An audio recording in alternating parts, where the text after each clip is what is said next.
Hello everybody.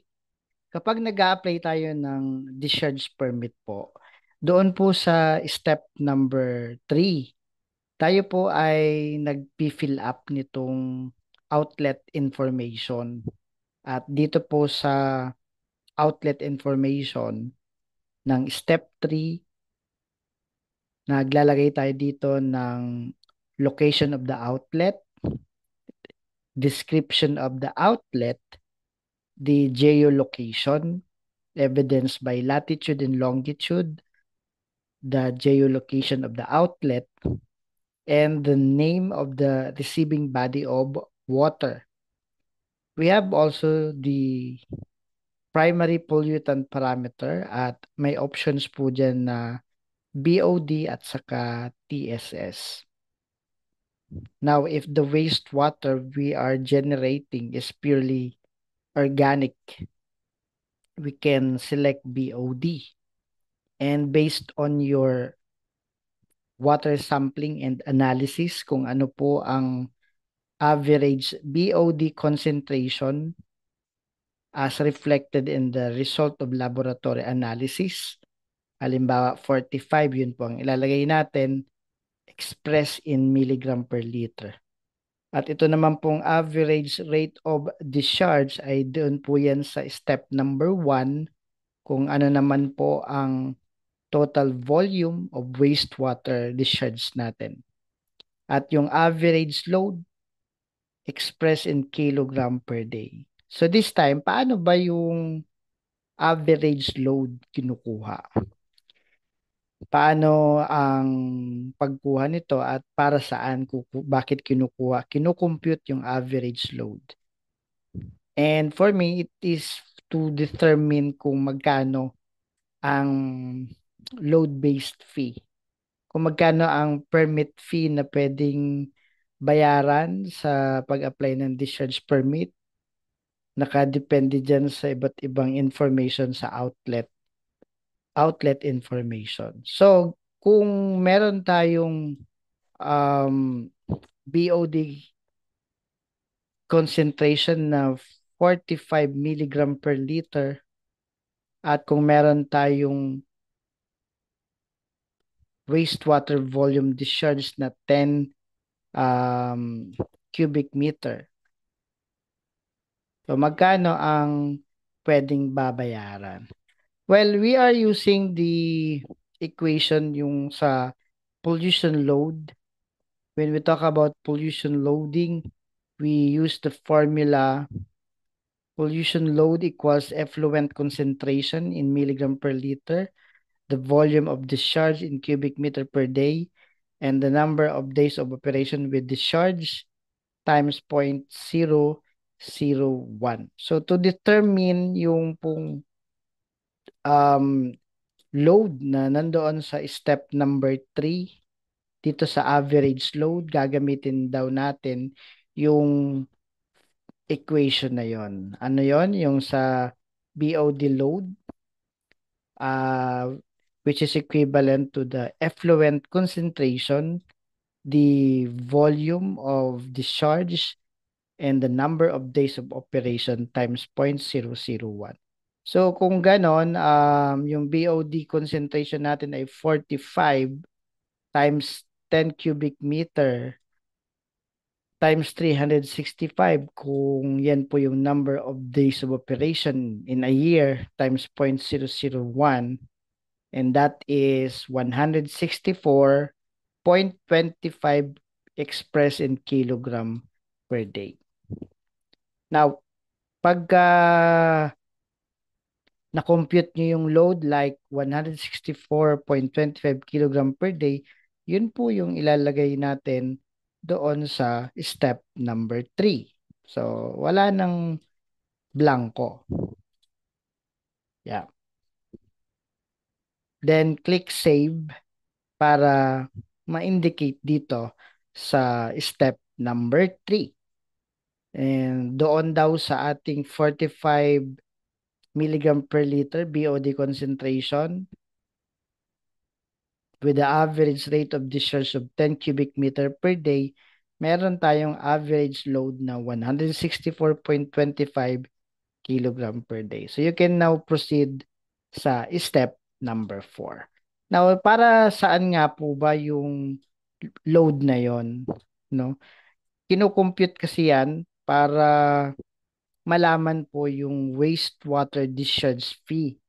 At sa atin pong wastewater discharge fee, we multiply the calculated pollution load with 5 pesos per kilogram. So kung meron tayong 164.25 kilogram per day, magkano ang babayaran sa wastewater discharge fee?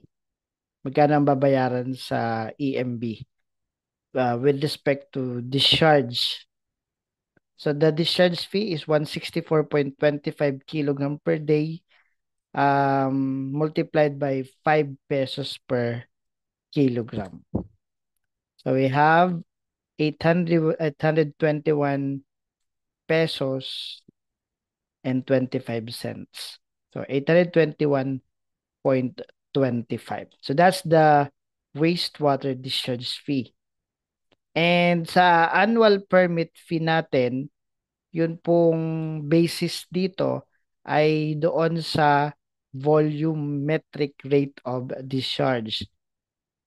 Yung permit fee, nakadepende po siya sa dalawa. One is yung discharge volume at doon sa klase ng discharges if with heavy metals or without heavy metals. So if we have zero discharge, we have an annual fee of 2,000 pesos. If below 10 cubic meter, we have 2,000 pesos annual permit fee for without heavy metals, and then 2,600 with heavy metals. Ngayon, if it is 10 to 30, that is 2,200 pesos and 2,800 for wastewater without heavy metals and with heavy metals respectively. 30 to 100 cubic meter to 5, then 3,100, 100 to 150 cubic meter, 2,700 pesos and 3,300 pesos.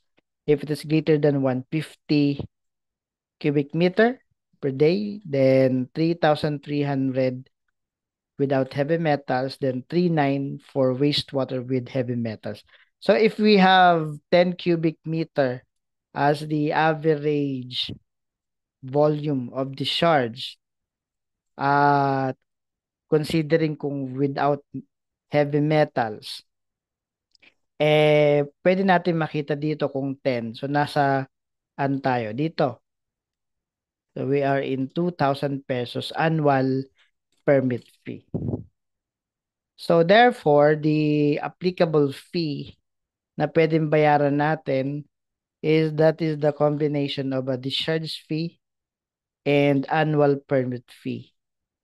The wastewater discharge fee based on our example is 821.25 pesos at yung ating annual permit fee is 2,000 pesos because of the volumetric flow rate of 10 cubic meter without heavy metals based on the tables presented.